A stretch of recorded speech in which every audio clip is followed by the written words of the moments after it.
Well, the Albanese government could withdraw 2 World Trade Organization cases against China, but only if it drops its trade bans against Australia. Joining me live now is Senior Analyst at the Australian Strategic Policy Institute, Malcolm Davis. Malcolm, thank you for joining us. What do you make of this move?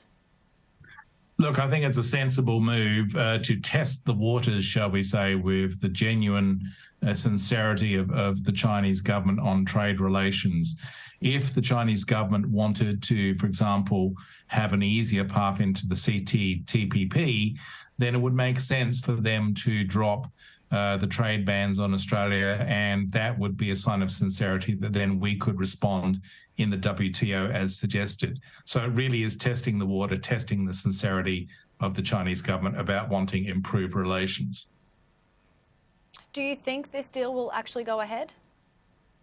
It's really hard to say. I think that these sorts of deals usually take quite a while to negotiate, and invariably nothing is achieved until a high-profile member of the Australian government, such as the Prime Minister, visits Beijing, speaks with President Xi, and essentially then the deal is done. So I wouldn't expect this to happen very quickly. But the key point I want to make is that even if this deal is achieved, that does not mean that we're back into positive relations with China.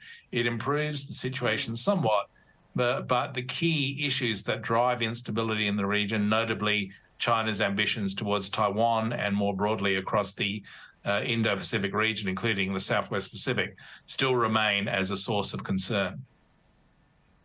Well, the Trade Minister is preparing for a trip to Beijing in the new year, and of course we saw Penny Wong there last week. Are these visits promising for our relationship moving forward with China? Well, they're a step forward, clearly. I mean, it's better to talk than not to talk.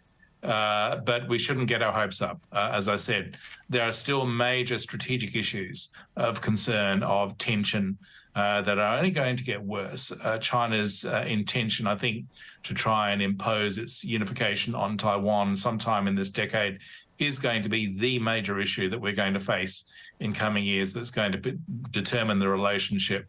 I think that other issues such as China's activities in the Southwest Pacific, China's willingness to use political warfare to interfere with Australian domestic activities and politics is a concern. So I do think that trade relations is one thing, strategic relations is quite another. It certainly is. Many countries at the moment are imposing COVID restrictions on Chinese travellers after China, of course, announced its reopening borders. How do you think Australia should respond to this? We should certainly impose COVID restrictions on incoming Chinese travellers. Look, COVID is running out of control in China. It's positively apocalyptic over there when you look at scenes coming through social media. The real concern has to be that the longer this goes on, the greater the risk is of new variants emerging in China that could then spread through international transportation routes, through air travel and so forth. And suddenly we're facing a new variant that potentially could see Australia facing a second wave or a third wave in 2023. So I do think it's absolutely sensible and prudent for the Australian government to impose travel restrictions on incoming passengers from China. Hopefully we hear a response soon from the government. Malcolm Davis, appreciate your time today. Thank you. Thank you.